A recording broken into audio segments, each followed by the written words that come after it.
NCERT and SCERT class 10 chapter number 1 फेज प्रकाश परावर्तन और अपवर्तन।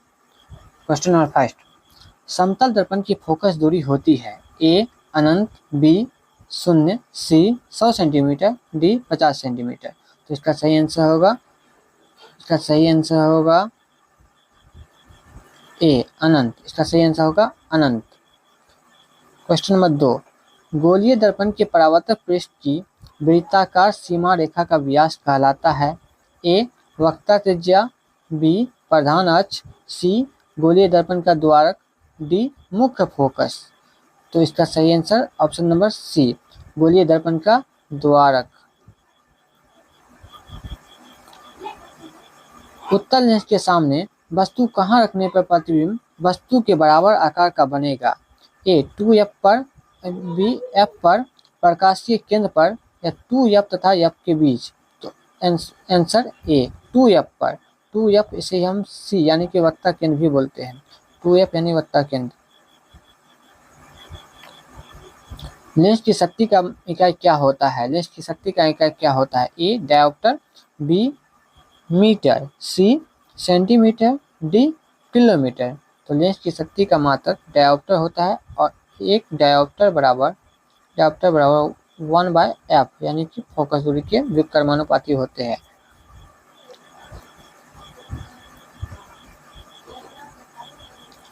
किस लेंस को अभिसारी लेंस कहते हैं? ए उत्तल लेंस, बी अवतल लेंस, सी परवलयिक लेंस, डी बेलनाकार लेंस। तो उत्तल लेंस को अभिसारी लेंस कहते हैं क्योंकि अनंत से आते हुए प्रकाश की किरण को एक बिंदु पे स्थानांतरित कर देते हैं, एक बिंदु पे जमा कर देते हैं, इसलिए इसे अभिसारी लेंस कहते हैं। वहीं अवतल लेंस एक बिंदु से किसी प्रकाश को फैला देते हैं, प्रकाश की किरण को फैला देते हैं, इसलिए इसे अपसारी लेंस कहते हैं। अवतल लेंस को अपसारी लेंस और उत्तल लेंस को अभिसारी लेंस कहते हैं। उत्तल दर्पण का उपयोग होता है ए वाहन के साइड मिरर के रूप में, बी चेहरा देखने के लिए, सी फोकस जांच करने के लिए, डी दाढ़ी बनाने के लिए। तो उत्तल दर्पण का उपयोग वाहन के साइड मिरर के रूप में होता है, पीछे देखने के लिए साइड मिरर के रूप में होता है उत्तल दर्पण का उपयोग। किसी उत्तल लेंस द्वारा वस्तु का आभासी एवं आवधिक प्रतिबिंब बनाने हेतु वस्तु की स्थिति कहाँ होना चाहिए? किसी उत्तल लेंस द्वारा वस्तु का आभासी एवं आवधिक प्रतिबिंब बनाने के लिए वस्तु की स्थिति कहाँ होना चाहिए? F पर, प्रकाशीय केंद्र पर, वक्रता केंद्र पर, F1 तथा प्रकाशीय केंद्र O के बीच। F1 तथा प्रकाशीय केंद्र O के बीच। तो इसका सही आंसर होगा डी F1 तथा प्रकाशीय केंद्र O के बीच।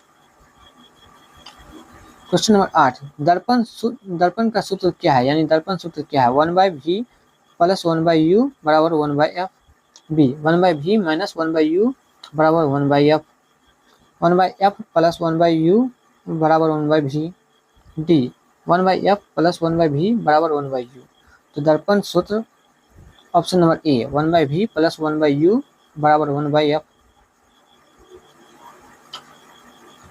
लेंस सूत्र क्या है? तो लेंस सूत्र 1/v - 1/u बराबर 1/f। तो पहला ऐसे ही होगा 1/v - 1/u बराबर 1/f। दर्पण सूत्र और लेंस सूत्र में दोनों में यही अंतर कि इसमें प्लस लगा हुआ रहता है और इसमें माइनस लगा हुआ रहता है। एक पारदर्शी गोलीय कवच की बाहरी त्रिज्या 20 सेंटीमीटर, बाहरी त्रिज्या 20 सेंटीमीटर तथा भीतरी त्रिज्या 19.8 सेंटीमीटर है। त्रिज्या आपती प्रकाश के लिए यह कैसा व्यवहार करेगा? बाहरी त्रिज्या यहाँ पे ज्यादा है और भीतरी त्रिज्या कम है, इसलिए ए अवतल लेंस की भांति व्यवहार करेगा। ऑप्शन नंबर डी अवतल लेंस की भांति व्यवहार करेगा।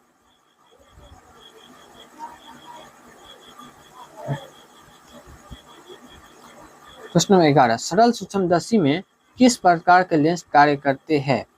तो ए अवतल लेंस, बी उभयोत्तल लेंस, सी उत्तल लेंस और डी बेलनाकार लेंस। तो इसका सही आंसर होगा सी उत्तल लेंस। सरल सूक्ष्मदर्शी में उत्तल लेंस कार्य करता है। 2 मीटर फोकसांतर वाले उत्तल लेंस की क्षमता क्या होगी? 2 मीटर फोकसांतर यानी कि 2 मीटर फोकसांतर वाले उत्तल लेंस की क्षमता क्या होगी? तो इसका ए -0.5 डायोप्टर, बी +0.5 डायोप्टर, सी 2 डायोप्टर, डी 0.02 डायोप्टर। इसका सही आंसर होगा +0.5 डायोप्टर, +0.5 डायोप्टर। यहाँ फोकसांतर यानी कि एफ बराबर 2 मीटर दिया गया है, एफ बराबर 2 मीटर दिया गया है और हमसे डी का मान पूछ रहा है, क्षमता यानी कि डी का मान पूछ रहा है। तो डी बराबर होता है 1/f, तो 1/f का मान 2, यानी इसको अगर देखें तो 0.5 डायोप्टर हो जाएगा, 0.5 डायोप्टर होगा। क्योंकि लेंस उत्तल लेंस है इसलिए इसकी क्षमता प्लस में होगी। क्वेश्चन नंबर 13, किसी गोलीय दर्पण की फोकस दूरी 10 सेंटीमीटर यानी एफ 10 सेंटीमीटर है और तो उसकी वक्रता त्रिज्या क्या होगी। तो पूछ रहा है आर बराबर क्या होगा। तो किसी गोलीय दर्पण में आर और वक्रता त्रिज्या आर और फोकस दूरी एफ में संबंध होता है आर बराबर 2f। यदि दर्पण की फोकस दूरी 10 सेंटीमीटर है तो आर होगा आर बराबर 2 गुने 10, एफ की जगह पे 10 आ जाएगा, मतलब कि आर बराबर 20 हो जाएगा, 20 सेंटीमीटर। तो इसका सही आंसर होगा सी 20 सेंटीमीटर। क्वेश्चन नंबर 14, किसी गोलीय दर्पण तथा किसी पतले गोलीय लेंस दोनों की फोकस दूरियां -15 सेंटीमीटर है। दर्पण तथा लेंस संभवतः होगा। देखिए फोकस दूरी माइनस में है इसलिए दर्पण और लेंस क्या होगा। तो ए दर्पण अवतल होगा और लेंस उत्तल होगा, बी दर्पण उत्तल और लेंस अवतल होगा, सी दोनों अवतल होंगे और डी दोनों उत्तल होंगे। तो इसका सही आंसर सी दोनों अवतल होंगे क्योंकि फोकस दूरी माइनस में है। अवतल दर्पण की फोकस दूरी होती है, अवतल दर्पण की फोकस दूरी होती है ए ऋणात्मक, बी ऋणात्मक एवं धनात्मक दोनों, सी धनात्मक, डी शून्य। तो अवतल दर्पण की फोकस दूरी हमेशा ऋणात्मक होती है, अवतल दर्पण की फोकस दूरी ऋणात्मक होती है। निम्न में क्वेश्चन नंबर 16, निम्न में से किस लेंस की फोकस दूरी धनात्मक होती है। तो किस लेंस की फोकस दूरी धनात्मक होती है। तो फोकस दूरी उत्तल लेंस की धनात्मक होती है, फोकस दूरी उत्तल लेंस की धनात्मक होती है यानी पॉजिटिव होती है। किसी अवतल दर्पण की फोकस दूरी और उसकी वक्रता त्रिज्या r है तो निम्न में से कौन सा संबंध सही है। r बराबर f, r बराबर 2f, r बराबर 3f, r बराबर f/2। तो फोकस दूरी और वक्रता त्रिज्या में संबंध होता है r बराबर 2f, r बराबर 2f, r फोकस दूरी की दोगुनी होती है, r बराबर 2f। अवतल दर्पण के सामने वस्तु को कहाँ रखा जाए ताकि प्रतिबिंब उल्टा, वास्तविक और समान आकार का बने।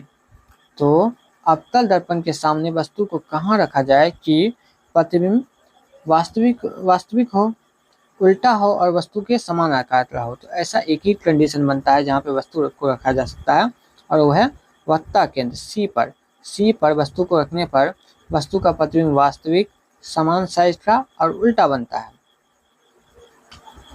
उत्तल दर्पण में प्रतिबिंब बनता है, उत्तल दर्पण में प्रतिबिंब कैसा बनता है। तो वास्तविक, बी आभासी, सी वास्तविक तथा आभासी, डी इनमें से कोई नहीं। तो उत्तल दर्पण में प्रतिबिंब हमेशा आभासी यानी काल्पनिक बनता है, काल्पनिक बनता है। क्वेश्चन नंबर 20, प्रकाशिक माध्यम कितने प्रकार के होते हैं। प्रकाशिक माध्यम कितने प्रकार के होते हैं। तो प्रकाशिक माध्यम 2 प्रकार के होते हैं, प्रकाशिक माध्यम 2 प्रकार के होते हैं, एक सघन माध्यम और दूसरा विरल माध्यम, सघन माध्यम और विरल माध्यम। क्वेश्चन नंबर 21, अवतल दर्पण में प्रतिबिंब किस प्रकार की बनती है। ए केवल वास्तविक, बी केवल काल्पनिक, सी वास्तविक एवं काल्पनिक, डी केवल सीधा। तो अवतल दर्पण में प्रतिबिंब दोनों यानी वास्तविक और काल्पनिक दोनों बनते हैं, वास्तविक और काल्पनिक दोनों बनते हैं, यानी कि दर्पण के ध्रुव और फोकस के बीच में जब रखा जाता है वस्तु तो यहाँ पे वास्तविक बनते हैं और दर्पण के काल्पनिक बनते हैं। एक अवतल दर्पण की वक्रता त्रिज्या 40 सेंटीमीटर है यानी कि r 40 सेंटीमीटर है। एक अवतल दर्पण की वक्रता त्रिज्या 40 सेंटीमीटर है तो उसकी फोकस दूरी ज्ञात करें। तो r बराबर 2f होता है, तो f बराबर होंगे r/2। तो r का मान यहाँ पे 40 है बटा 2 बराबर 20 सेंटीमीटर, तो उसकी फोकस दूरी 20 सेंटीमीटर होगी। Option number D. अवतल क्वेश्चन नंबर 23, अवतल दर्पण के सामने वस्तु को कहाँ रखने पर प्रतिबिंब समान साइज का बनेगा? तो अवतल दर्पण के सामने वस्तु को सी यानी कि वक्रता केंद्र पर, सी यानी कि वक्रता केंद्र पर रखने पर वस्तु का प्रतिबिंब समान साइज का बनेगा।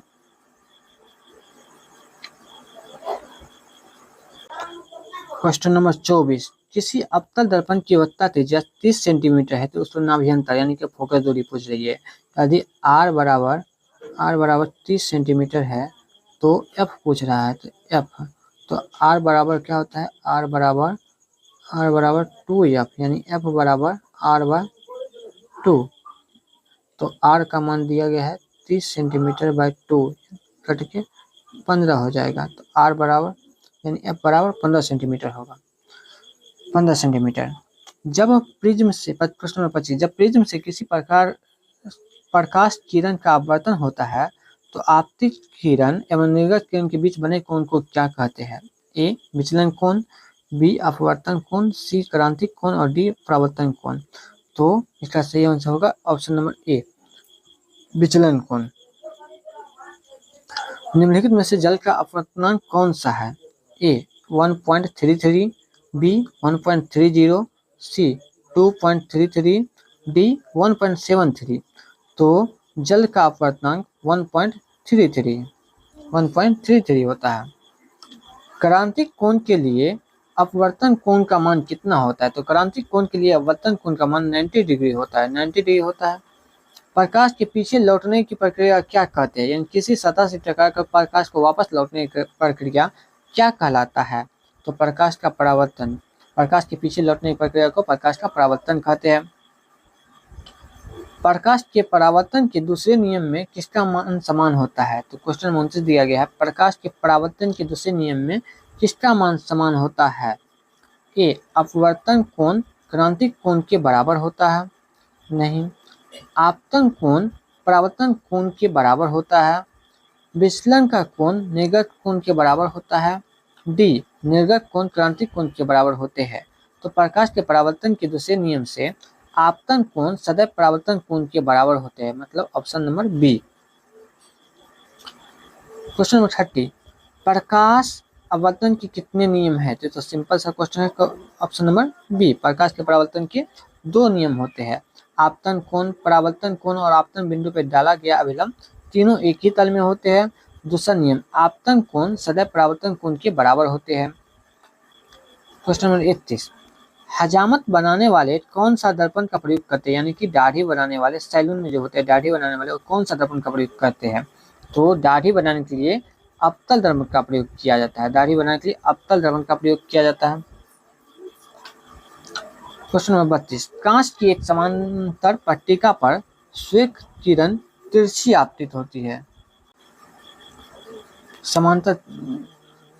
कांच की समांतर पट्टिका पर श्वेत किरण तिरछी आपतित होती है। निम्नलिखित में से कौन प्रथम अपवर्तन के साथ घटित होगा? यानी अपवर्तन के साथ पुस्तक कौन सा घटित होगा? ए विचलन, बी पूर्ण परावर्तन, सी वन विक्षेपण, डी इनमें से कोई नहीं। तो इसका सही आंसर होगा विचलन। सबसे पहले विचलन इसमें घटित होगा। यदि किसी समतल दर्पण को 4 डिग्री कोण से घुमा दिया जाए तो परावर्तित किरण घूम जाती है। यानी 4 डिग्री कोण से घुमा दिया, समतल दर्पण को 4 डिग्री कोण से घुमा दिया जाए, जितना कोण से दर्पण को घुमाया जाएगा उससे दुगने कोण से परावर्तित किरण घूम जाएगी। तो 4 डिग्री से घुमा दिया जा रहा है, तो इसका ऑप्शन देखते हैं। Option A 4 degree, option B 8 degree, option C 2 degree, option D इनमें से कोई नहीं। तो इसका सही आंसर होगा ऑप्शन बी, 4 डिग्री का डबल 8 डिग्री होगा। किसी समतल दर्पण द्वारा आवर्धन होता है, समतल दर्पण द्वारा आवर्धन होता है +1, -1, 0 इनमें से कोई नहीं। तो समतल दर्पण द्वारा आवर्धन हमेशा +1 होता है, +1 होता है।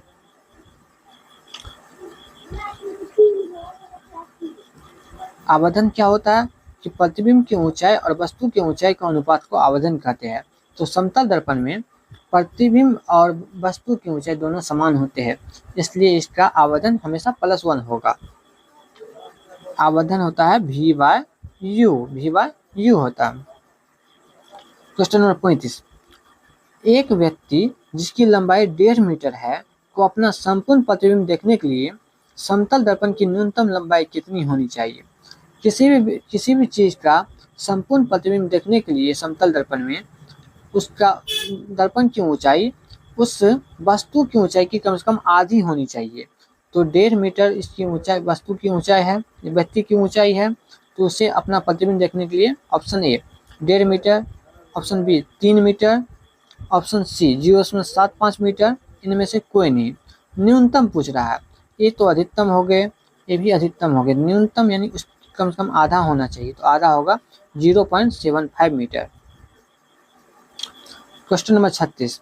किसी उत्तल लेंस की फोकस दूरी हमेशा होती है पॉजिटिव, बी नेगेटिव, सी पॉजिटिव और नेगेटिव, डी नेगेटिव पॉजिटिव। तो इसका सही आंसर होगा D negative positive. Question number 37। किसी गोलीय दर्पण की वक्रता त्रिज्या 50 सेंटीमीटर है तो उसकी फोकस दूरी होगी, वक्रता त्रिज्या यानी आर 50 सेंटीमीटर है, आर 50 सेंटीमीटर है, तो एफ पूछ रहा है, तो आर बराबर 2f, तो एफ बराबर r/2, r 50/2 यानी कि 25 सेंटीमीटर, इसका मान होगा 25 सेंटीमीटर। चलिए क्वेश्चन नंबर 38। निम्न में से कौन सा पदार्थ लेंस बनाने के लिए प्रयुक्त नहीं किया जा सकता है? ए जल, बी कांच, सी प्लास्टिक, डी मिट्टी।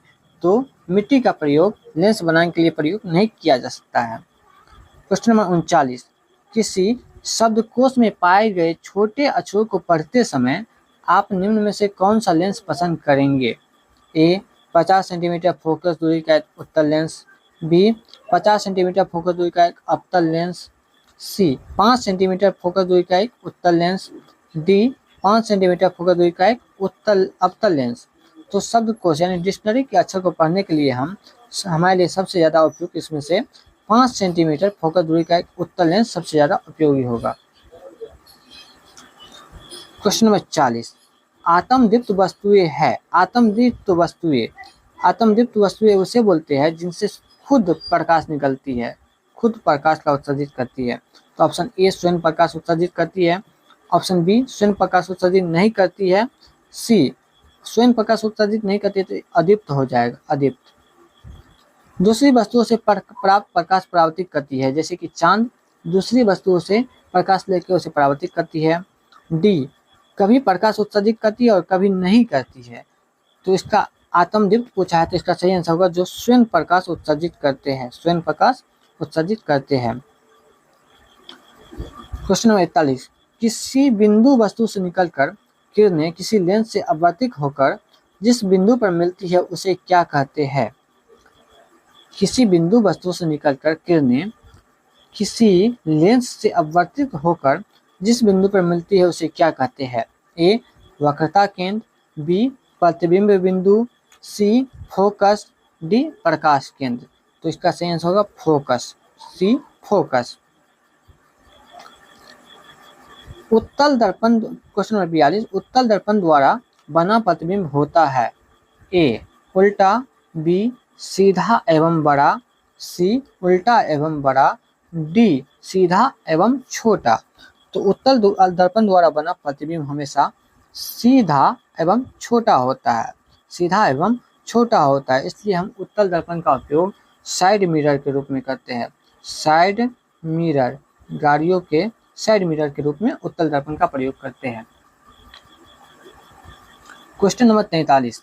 एक अवतल दर्पण के प्रधान अक्ष पर चलती चींटी का प्रतिबिंब सीधा है, प्रतिबिंब सीधा है। अवतल दर्पण के प्रधान अक्ष मुख्य अक्ष पे चलते चींटी का प्रतिबिंब सीधा है तथा बढ़ता जा रहा है और ये बड़ा होता जा रहा है। चींटी की गति की दिशा है ए फोकस से वक्रता केंद्र की ओर, यानी फोकस से वक्रता केंद्र की ओर जा रही है, फोकस से वक्रता केंद्र की ओर जा रही है, यानी इधर से इधर जा रही है। दूसरा बोल रहा है फोकस से ध्रुव की ओर, यानी फोकस से ध्रुव की ओर जा रही है। और तीसरा पूछा है ध्रुव से फोकस की ओर, ध्रुव से फोकस की ओर जा रही है। तो देखो यहाँ पे चींटी का प्रतिबिंब सीधा है तथा बढ़ता जा रहा है, तो ये एक ही कंडीशन में हो सकता है, ऑप्शन नंबर बी, फोकस से ध्रुव की ओर जब चींटी जाए तब। क्वेश्चन नंबर 44, गोलीय दर्पण में फोकसांतर एवं वक्रता त्रिज्या के बीच संबंध है। तो गोलीय दर्पण में फोकसांतर एवं वक्रता त्रिज्या के बीच संबंध होता है R बराबर 2F, R बराबर 2F। किसी दर्पण से, क्वेश्चन नंबर 45, किसी दर्पण से वस्तु का बड़ा प्रतिबिंब बनता है, किस दर्पण से वस्तु का बड़ा प्रतिबिंब बनता है? ए समतल से, समतल से तो बराबर बनता है, समतल से वस्तु के बराबर, समतल से वस्तु के बराबर प्रतिबिंब बनता है। उत्तल से छोटा बनता है, उत्तल से छोटा, और अवतल से बड़ा प्रतिबिंब बनता है, अवतल से बड़ा प्रतिबिंब बनता है किसी वस्तु का। क्वेश्चन नंबर 46, क्वेश्चन नंबर 46, किसी बिंब का अवतल दर्पण द्वारा बना प्रतिबिंब आभासी, सीधा तथा बिंब से बड़ा पाया गया, वस्तु की स्थिति कहाँ होनी चाहिए? कहाँ होनी चाहिए? किसी बिंब का अवतल दर्पण द्वारा बना प्रतिबिंब आभासी है, सीधा है और बिंब से बड़ा, यानी कि वस्तु से बड़ा है, तो वस्तु की स्थिति कहाँ होनी चाहिए? तो ए मुख्य फोकस तथा वक्रता केंद्र के बीच में। चलिए देखते हैं, मुख्य फोकस, मुख्य फोकस तथा वक्रता केंद्र के, हाँ क्वेश्चन नंबर 46 का आंसर होगा दर्पण के ध्रुव, दर्पण के ध्रुव तथा मुख्य फोकस के बीच। क्वेश्चन नंबर 47, यदि समतल दर्पण को अभिलंब की दिशा में 5 सेंटीमीटर खिसका दिया जाए तो प्रतिबिंब खिसक जाता है। तो देखिए समतल दर्पण को जितना अभिलंब की दिशा में खिसकाएंगे उसका प्रतिबिंब भी उतना ही खिसकेगा, तो प्रतिबिंब भी 5 सेंटीमीटर खिसक जाएगा। क्वेश्चन नंबर 48, क्वेश्चन नंबर 48, सूर्य की किरणों को एक अवतल दर्पण के गौण अक्ष सेकेंडरी एक्सिस के समांतर आपतित कराया जाता है। गोलीय दर्पण की फोकस दूरी की आधी दूरी पर एक समतल दर्पण अभिसारी किरण को परावर्तित करता है। समतल दर्पण द्वारा बना प्रतिबिंब होगा, समतल दर्पण द्वारा हमेशा काल्पनिक प्रतिबिंब बनता है और सीधा बनता है। समतल दर्पण हमेशा काल्पनिक प्रतिबिंब बनाता है और सीधा प्रतिबिंब बनाता है। इतना बड़ा, भले ही क्वेश्चन इतना बड़ा है, लेकिन जैसे ही पूछा गया कि समतल दर्पण हमेशा काल्पनिक और सीधा प्रतिबिंब बनाता है। क्वेश्चन नंबर 49, गोलीय दर्पण की फोकस दूरी उसकी वक्रता त्रिज्या की होती है, ए आधी, बी 2 गुनी, सी 3 गुनी, इनमें से कोई नहीं। तो वक्रता त्रिज्या r बराबर 2f होता है। तो हमसे फोकस दूरी पूछा है, तो फोकस दूरी बराबर r/2 हो जाएगा, यानी कि फोकस दूरी वक्रता त्रिज्या की आधी हो जाएगी। स्पेक्ट्रम में किस रंग का किरण का झुकाव अधिक होता है? किस रंग की किरण का झुकाव अधिक होता है स्पेक्ट्रम में? तो स्पेक्ट्रम हम जानते हैं 7 रंग की पट्टी बनती है, जिसमें से बैंगनी रंग की किरण का झुकाव सबसे अधिक होता है, जबकि लाल रंग का सबसे कम झुकाव लाल रंग का होता है, और सबसे ज़्यादा बैंगनी का होता है।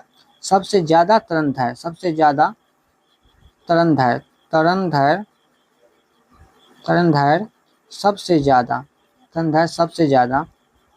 होता है, और सबसे कम तरंगदैर्घ्य बैंगनी का होता है।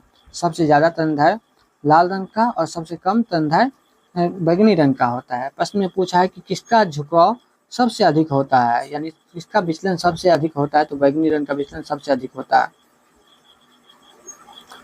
क्वेश्चन नंबर 51, तैलीय कागज होता है, तैलीय कागज क्या होता है? पारदर्शक, अपारदर्शक, पारभाषक, इनमें से कोई नहीं। पारदर्शक वो होता है जिसके आर पार पूरा क्लियर देखा जा सकता है, अपारदर्शक ऐसा होता है जिसके आर पार प्रकाश जा ही नहीं पाता, यानी कि जिसके आर पार बिल्कुल नहीं देखा जा सकता है।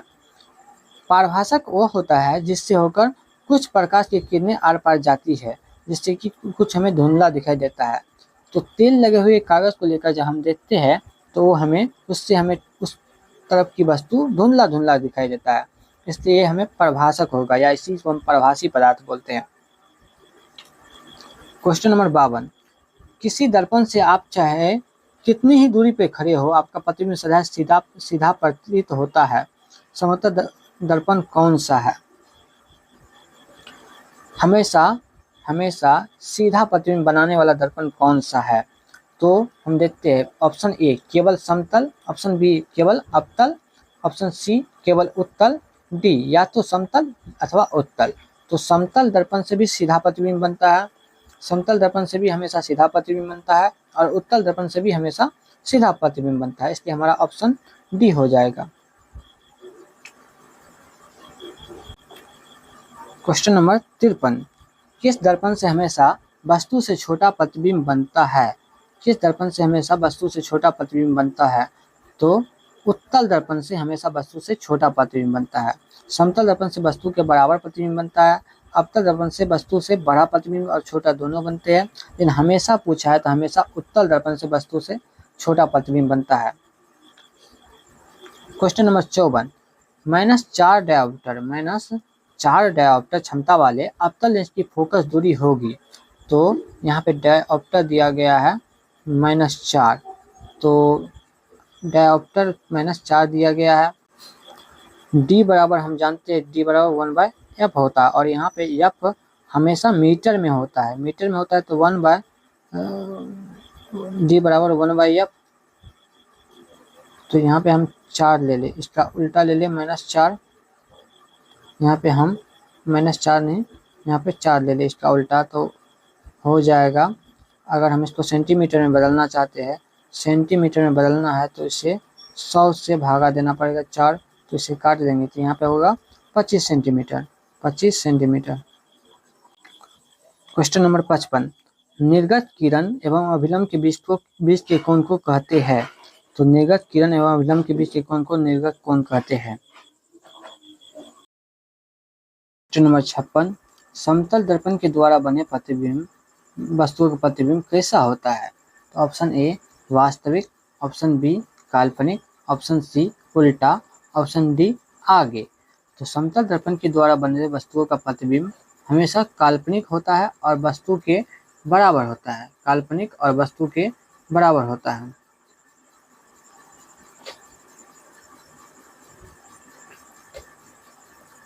क्वेश्चन नंबर 57, एक गोलीय दर्पण की फोकस दूरी +20 सेंटीमीटर है, तो यह गोलीय दर्पण कैसा है? तो फोकस दूरी यहाँ पे +20 सेंटीमीटर है, फोकस दूरी +20 सेंटीमीटर में है। फोकस दूरी यदि प्लस में है तो ये दर्पण कैसा होगा? तो ए उत्तल दर्पण, बी अवतल दर्पण, सी समतलोत्तल दर्पण, डी इनमें से कोई नहीं। तो प्लस फोकस दूरी केवल उत्तल दर्पण का होता है, उत्तल दर्पण, ये दर्पण उत्तल दर्पण होंगे। प्रकाश, क्वेश्चन नंबर 58, प्रकाश की चाल विभिन्न माध्यमों में ए समान होती है, बी भिन्न भिन्न होती है, सी ए और बी दोनों, डी इनमें से कोई नहीं।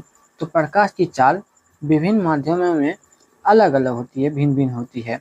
वायु में अलग होती है, निर्वात में अलग, जल में अलग, प्रकाश की चाल सभी माध्यमों में अलग अलग होती है।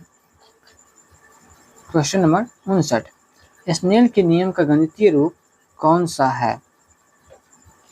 तो स्नेल के नियम का गणितीय रूप हम जानते हैं कि स्नेल का नियम, अपवर्तन के द्वितीय नियम को स्नेल का नियम कहा जाता है। तो देखते हैं ऑप्शन ए म्यू बराबर sin i by sin r, B mu बराबर sin r by sin i, C mu बराबर sin r into sin i, D mu sin i बराबर sin r। तो इसका सही आंसर होगा स्नेल के नियम के अनुसार म्यू बराबर sin i by sin r। तो ये इसे ही अपवर्तन के दूसरा नियम कहा जाता है।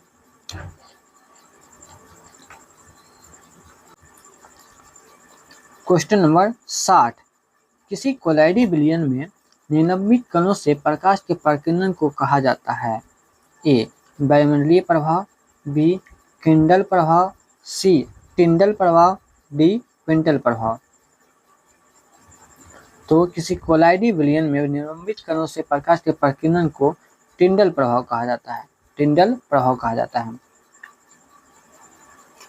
क्वेश्चन नंबर 61, स्पेक्ट्रम प्राप्त करने के लिए किसका उपयोग होता है?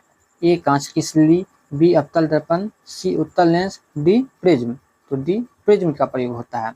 स्पेक्ट्रम प्राप्त करने के लिए प्रिज्म का प्रयोग किया जाता है, जिससे होकर सफ़ेद यानी व्हाइट प्रकाश 7 रंगों में विभक्त हो जाती है। सबसे ऊपर लाल प्रकाश होता है और सबसे नीचे बैगनी होती है। सबसे ऊपर लाल और सबसे नीचे बैगनी होती है। क्वेश्चन नंबर 62, किसी माध्यम के अपवर्तनांक का मान होता है? किसी माध्यम के अपवर्तनांक का मान होता है A sine i by sine r, B sine r by sine i, C sine i into sine r, D sine i plus sine r. तो किसी माध्यम के अपवर्तनांक का मान होता है sine i by sine r.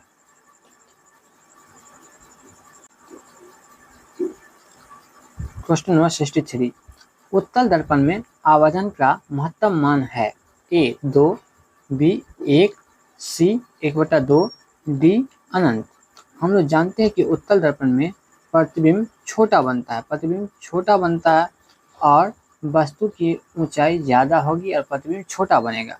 तो छोटा यहाँ पे 2 दिया है, तो यदि ऊपर में कोई छोटा अंक हो और नीचे में कोई बड़ा अंक हो तो इस समय तो बड़ा नहीं आएगा कट के, यहाँ पे भी बड़ा नहीं आएगा, यहाँ पे भी बड़ा नहीं होगा, यहाँ पे भी बड़ा है नहीं होगा। सी ऑप्शन सी 1/2, तो इसका सही आंसर होगा 1/2। अनंत नहीं होगा, इसका सही आंसर 1/2 होगा। तो आवर्धन का महत्तम मान 1/2 होता है, क्योंकि हम जानते हैं आवर्धन v/u होता है, जहाँ v प्रतिबिंब की ऊंचाई और u वस्तु की ऊंचाई होती है, u वस्तु की ऊंचाई होती है। क्वेश्चन नंबर 64, अवतल लेंस का आवर्धन यम बराबर होता है u/v, b u, c u plus v, d v/u। अवतल लेंस का आवर्धन यम v/u के बराबर होता है। 65, अवतल दर्पण से परावर्तन के बाद किरण आरेख किस बिंदु से गुजरेगी? यहाँ एक आरेख दिखाया गया है जो कि जिसमें एक किरण आरेख यानी कि मुख्य फोकस के समांतर आ रही है। तो पूछ रहा है कहाँ से गुजरेगी?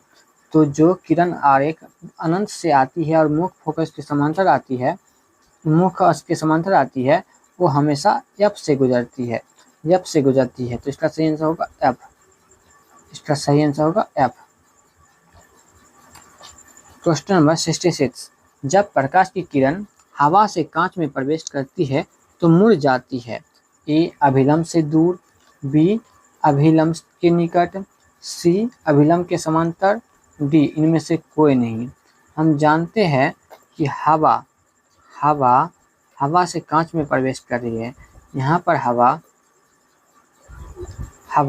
विरल माध्यम हुआ, हवा विरल और कांच सघन माध्यम है। जब प्रकाश की किरण विरल माध्यम से सघन माध्यम में जाती है, विरल माध्यम से सरल माध्यम में जाती है। मान लेते हैं विरल माध्यम से किरण आ रही है और सघन माध्यम और ये अभिलंब है, तो एक किरण को जाना चाहिए ऐसे, लेकिन ये अभिलंब की तरफ मुड़ जाती है, क्योंकि विरल माध्यम में प्रकाश की चाल अधिक होती है जबकि सघन माध्यम में प्रकाश की चाल कम होती है, इसलिए ये अभिलंब की तरफ मुड़ जाती है। तो इसका सही आंसर होगा अभिलंब के निकट जाएगी, यानी अभिलंब की तरफ मुड़ेगी। क्वेश्चन नंबर 57, प्रकाश का वर्ण विक्षेपण किस उपकरण से संभव होता है? ए दर्पण से, बी लेंस से, सी प्रिज्म से, डी कांच की सिल्ली से। तो दर्पण का वर्ण विक्षेपण के लिए हम जानते हैं कि प्रिज्म का प्रयोग किया जाता है। दर्पण के वर्ण विक्षेपण के लिए प्रिज्म का प्रयोग किया जाता है। क्वेश्चन नंबर 68, दृश्य प्रकाश में किस वर्ण का तरंगदैर्घ्य अधिकतम होता है? तो दृश्य प्रकाश में लाल रंग का तरंगदैर्घ्य सबसे अधिक होता है। दृश्य प्रकाश में लाल रंग का तरंगदैर्घ्य सबसे अधिक और सबसे कम सबसे कम बैंगनी रंग का होता है, सबसे कम बैंगनी रंग का और सबसे ज़्यादा लाल रंग का होता है। साइड मिरर के रूप में प्रयुक्त होता है, तो हम जानते हैं साइड मिरर के रूप में उत्तल दर्पण का प्रयोग किया जाता है। क्वेश्चन नंबर 70, विरल माध्यम से सघन माध्यम में जाती हुई किरण मुड़ जाती है। जब किरण विरल माध्यम से और सघन माध्यम में जाएगी, सघन माध्यम में जाती है, जब किरण विरल माध्यम से सघन माध्यम में जाती है तो मान लेते अभिलंब है और यहाँ से किरण आ रही है, तो विरल माध्यम से सघन माध्यम में जाती है तो इसे ऐसे जाना चाहिए, अभिलंब की तरफ मुड़ जाती है, अभिलंब की ओर मुड़ जाती है। वही इसका उल्टा सघन माध्यम से जब विरल माध्यम में जाती है, सघन माध्यम से जब विरल माध्यम में जाती है तो सघन माध्यम से किरण आ रही है लेकिन जा रही है विरल माध्यम में, तो इसको ऐसे जाना चाहिए, लेकिन ये अभिलंब से ज़्यादा दूर भागती है। तो हम जानते हैं कि जब प्रकाश किरण विरल माध्यम से सघन माध्यम में जाती है तो किरण अभिलंब की ओर मुड़ जाती है। किसी उत्तल लेंस का फोकसांतर 50 सेंटीमीटर है तो उसकी क्षमता होगी। किसी उत्तल लेंस की फोकसांतर 50 सेंटीमीटर है तो उसकी क्षमता होगी। हम जानते हैं कि D बराबर 1/f होता है, तो D बराबर 1/f, यानी फोकसांतर यहाँ पे 50 सेंटीमीटर है। सेंटीमीटर को मीटर में बदलने के लिए 100 से गुना कर देंगे, भाग दे देंगे, तो इस कट के यहाँ पे 2 आ जाएगा। क्योंकि लेंस उत्तल है इसलिए इसका क्षमता +2 डायोप्टर होगा। क्वेश्चन नंबर 72, किसी दर्पण से वस्तु को कहीं भी रखने से वस्तु के बराबर आकार का सीधा प्रतिबिंब बनता है तो दर्पण होगा। तो वस्तु को कहीं भी रखने पर वस्तु के बराबर आकार का सीधा प्रतिबिंब बनता है, तो प्रतिबिंब दर्पण कैसा होगा? ए उत्तल दर्पण, बी अवतल दर्पण, सी समतल दर्पण, डी या तो समतल दर्पण या उत्तल दर्पण। हम जानते हैं कि समतल दर्पण में वस्तु को कहीं पर भी रखे तो उसका सीधा प्रतिबिंब और वस्तु के बराबर आकार का प्रतिबिंब बनता है, तो इसका सही आंसर होगा समतल दर्पण। क्वेश्चन नंबर 73, निम्न में से कौन सा पदार्थ लेंस के लिए प्रयुक्त नहीं किया जा सकता है? ए जल, बी कांच, सी पित्तल, डी इनमें से कोई नहीं। तो इसका सही आंसर होगा सी पित्तल। क्वेश्चन नंबर 74, निम्न में से कौन संख्या प्रकाश के आवर्तन के नियमों के लिए सही है? तो हम जानते हैं प्रकाश के आवर्तन के 2 नियम होते हैं। लेंस में मुख्य अक्ष की संख्या होती है। लेंस में मुख्य अक्ष, कोई भी लेंस में मुख्य अक्ष 2 होते हैं, एक इस तरफ, एक दाईं तरफ और एक बाईं तरफ होते हैं। मुख्य अक्ष 2 होते हैं, एक दाईं तरफ और एक बाएं तरफ। कोई भी लेंस हो मुख्य अक्ष 2 होते हैं, एक दाएं तरफ होते हैं और एक बाएं तरफ होते हैं। Question number 76, f centimetre focus दूरी वाले एक अवतल दर्पण के सामने 2f सेंटीमीटर की दूरी पर एक बिंब रखने पर दर्पण द्वारा इसका प्रतिबिंब बनेगा। f सेंटीमीटर फोकस दूरी वाले दर्पण पे 2f सेंटीमीटर की दूरी पे एक वस्तु को रखा जाता है, तो इसका बिंब कहाँ पे बनेगा? ए अवतल दर्पण के फोकस पे, बी अवतल दर्पण के वक्ता केंद्र पर, सी अवतल दर्पण के मुख्य फोकस तथा वक्ता केंद्र के बीच, डी अवतल दर्पण के पीछे। 2f पे वस्तु को रख रहा है, 2f पर वस्तु को रखा जा रहा है। 2f मतलब होता है वक्ता केंद्र। हम जानते हैं कि वक्ता केंद्र पे किसी वस्तु को रखा जाता है तो उसका प्रतिबिंब वहीं पे वक्ता केंद्र पर ही बनता है, तो इसका सही आंसर होगा अवतल दर्पण के वक्ता केंद्र पर, और सेम साइज का प्रतिबिंब यहाँ पे बनेगा।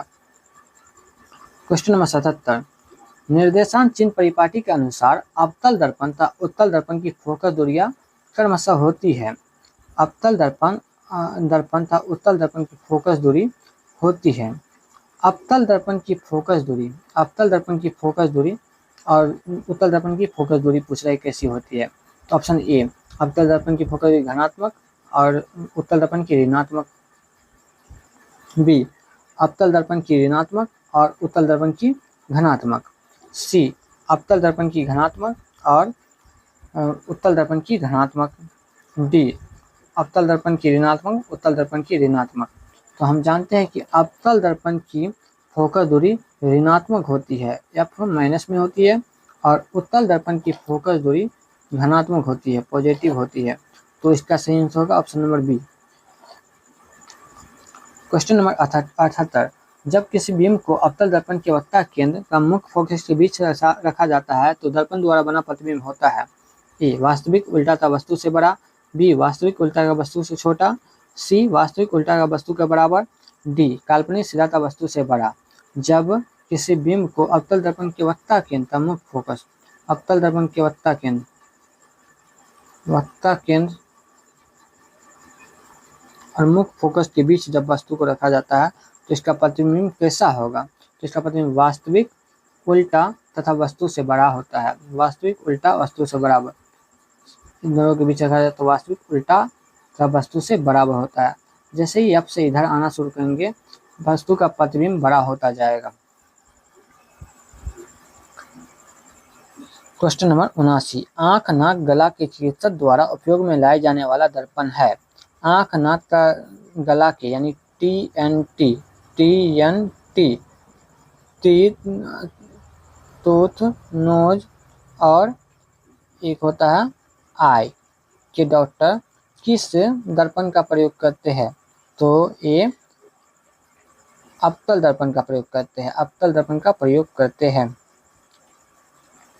मोटर गाड़ियों में चालक के सामने लगे दर्पण कौन सा होता है? मोटर गाड़ियों में चालक के सामने यानी कि साइड मिरर के बारे में पूछ रहा है, तो साइड मिरर के रूप में उत्तल दर्पण का प्रयोग किया जाता है। उत्तल दर्पण द्वारा बना बीम का प्रतिबिंब होता है, ए वास्तविक तथा बीम की अपेक्षा सीधा, वास्तविक तथा बीम की अपेक्षा उल्टा, सी काल्पनिक तथा बीम की अपेक्षा सीधा, डी काल्पनिक तथा बीम की अपेक्षा उल्टा। तो उत्तल दर्पण द्वारा बना प्रतिबिंब काल्पनिक होता है तथा बीम की अपेक्षा सीधा होता है और वस्तु से छोटा होता है। इसी कारण पीछे से आ रही बहुत सारी चीजों को हम दर्पण में, छोटे से दर्पण में देख लेते हैं। मेरा प्रश्न नंबर 82, जब किसी समतल दर्पण पर अभिसारी प्रकाश किरण पुंज आपतित होती है तो परावर्तन के बाद दर्पण द्वारा बना प्रतिबिंब होता है वास्तविक तथा दर्पण के आगे, काल्पनिक तथा दर्पण के आगे, सी उल्टा तथा वास्तविक, डी उल्टा तथा काल्पनिक। यहाँ पे समतल दर्पण की बात करिए तो समतल दर्पण में हमेशा काल्पनिक प्रतिबिंब बनते हैं और दर्पण के आगे बनते हैं, दर्पण के आगे बनते हैं, तो इसका सही आंसर बी होगा। एक उत्तल लेंस होता है, तो सबसे पहले देखते हैं हम उत्तल लेंस कैसा होता है। उत्तल लेंस की आकार ऐसी होती है, तो ऑप्शन बोलता है ए सभी जगह समान मोटाई, नहीं सभी जगह समान मोटाई का नहीं दिखाई दे रहा है। बीच की अपेक्षा किनारे पर मोटा, नहीं बीच की अपेक्षा किनारे पर मोटा, नहीं किनारे पे पतला दिखाई दे रहा है। ऑप्शन सी किनारे की अपेक्षा बीच में मोटा, किनारे की अपेक्षा बीच में मोटा, हाँ दिखाई दे रहा है उभरा हुआ बीच में मोटा, इनमें से कोई नहीं। इसका सही आंसर होगा सी किनारे की अपेक्षा बीच में मोटा। वही अगर अवतल लेंस पूछता, अवतल लेंस, तो अवतल लेंस किनारे पे मोटा होता है और बीच में पतला होता है। अवतल लेंस किनारे पर मोटा और बीच में पतला होता है। क्वेश्चन नंबर 84, निम्नलिखित में से किसी वस्तु का वास्तविक प्रतिबिंब कौन बना सकता है? कांच की पट्टिका, बी उत्तल लेंस, सी अवतल लेंस, डी इनमें से कोई नहीं। तो वास्तविक प्रतिबिंब बनाने के लिए हम उत्तल लेंस का प्रयोग करते हैं, उत्तल लेंस। क्वेश्चन नंबर 85, किसी बीम का वास्तविक तथा समान साइज का प्रतिबिंब प्राप्त करने के लिए बीम को उत्तल लेंस के सामने कहाँ रखेंगे? तो लेंस के मुख्य फोकस पर, फोकस दूरी की दुगुनी पर, सी अनंत पर, डी लेंस के प्रकाशिक केंद्र तथा मुख्य फोकस के बीच। हम जानते हैं कि किसी वस्तु का समान साइज का प्रतिबिंब चाहिए तो हमें उसे वक्ता केंद्र यानी कि 2F पर रखना पड़ता है, 2F पर रखना पड़ता है, तो फोकस दूरी की दुगुनी दूरी पर।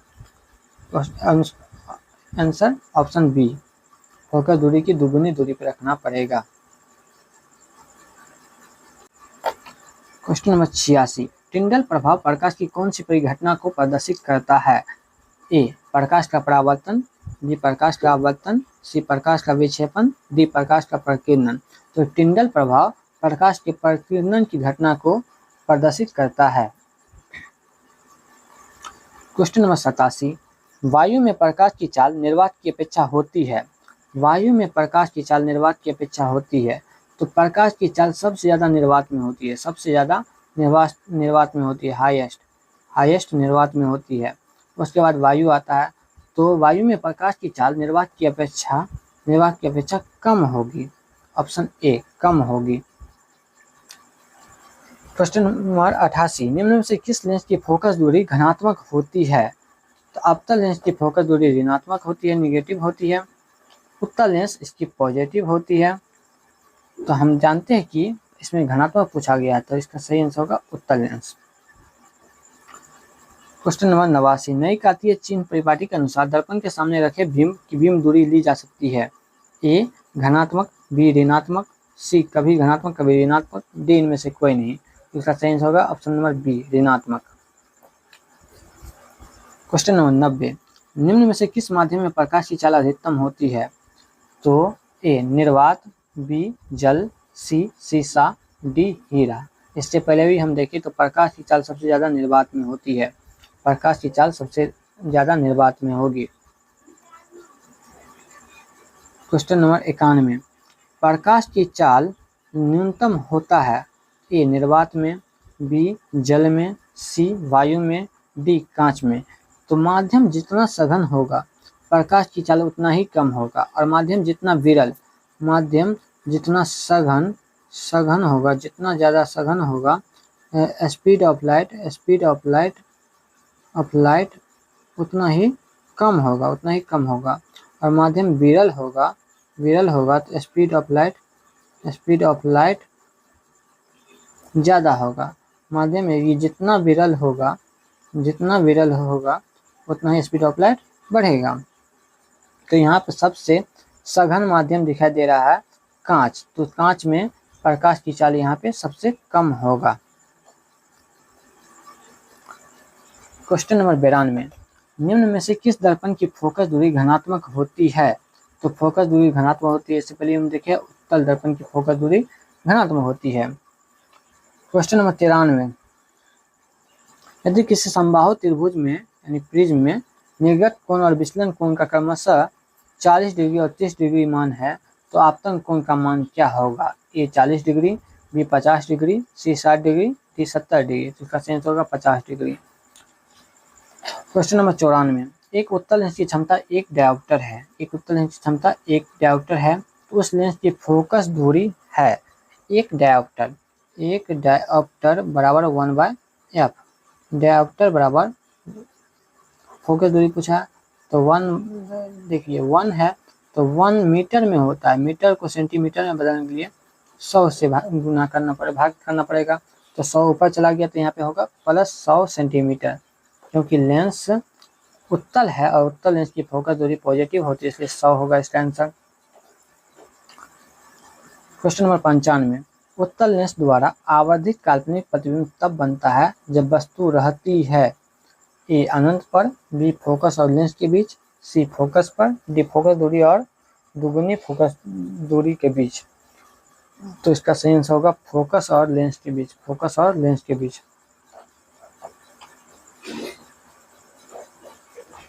क्वेश्चन नंबर 96, पानी में डूबे एक उत्तल लेंस की फोकस दूरी हवा में इसकी फोकस दूरी की अपेक्षा होती है। तो पानी में डूबे उत्तल लेंस की फोकस दूरी हवा में इसकी फोकस दूरी की अपेक्षा होती है। ऐसा ही क्वेश्चन बीपीएससी TRE 2.0 में 6 to 8 मैथ साइंस में पूछा था, 6 to 8 मैथ साइंस में पूछा गया था। तो देखते हैं ऑप्शन, पानी में डूबे उत्तल लेंस की फोकस दूरी हवा में इसकी फोकस दूरी की अपेक्षा ए अधिक होगी, बी कम होगी, सी अपरिवर्तित रहती है, डी इनमें से कोई नहीं। फोकस दूरी कहीं भी ले जाया जाए तो ये एक समान ही रहती है, तो अपरिवर्तित रहती है।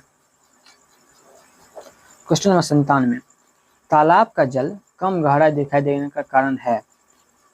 ए परावर्तन, बी विवर्तन, सी अपवर्तन, डी ध्रुवण। तो इसका सही आंसर होगा प्रकाश का अपवर्तन। तालाब का जल कम दिखाई देना, सिक्का का उठा हुआ दिखाई देना, पेंसिल का मुड़ा हुआ दिखाई देना, ये सभी घटनाएं प्रकाश के अपवर्तन के कारण होते हैं। क्वेश्चन नंबर 98, फोटोग्राफी कैमरा का अभिदृश्यक होता है। ए अवतल दर्पण, बी अवतल लेंस, सी उत्तल लेंस, डी उत्तल दर्पण। तो फोटोग्राफी कैमरा का अभिदृश्यक उत्तल लेंस होता है। क्वेश्चन नंबर 99, एक प्रिज्म कितने सतहों से घिरा होता है। A 2, B 3, C 4, D 5। तो प्रिज्म 5 सतहों से घिरा होता है। देखिए क्वेश्चन नंबर शतक लगने वाला है, यहाँ पे 100 क्वेश्चन पूरे होने वाले हैं इस चैप्टर से, प्रकाश के अपवर्तन और परावर्तन चैप्टर से। तो आप लोग लाइक और शेयर करते जाइएगा। क्वेश्चन नंबर 100, सघन माध्यम से विरल माध्यम में गमन करने पर आपतन कोण I और अपवर्तन कोण R में क्या संबंध होता है। विरल माध्यम में, सघन माध्यम से विरल माध्यम में गमन करने पर आपतन कोण I और अपवर्तन कोण R में क्या संबंध होता है। तो इसका आंसर होगा बी, इसका आंसर होगा बी, I बराबर R, I बराबर R।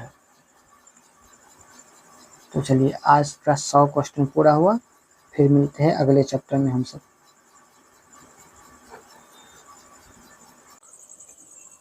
आप लोग चैनल को लाइक करके सब्सक्राइब कर दें, आगे भी इसी तरह से चैप्टर वाइज MCQ मिलता रहेगा। धन्यवाद।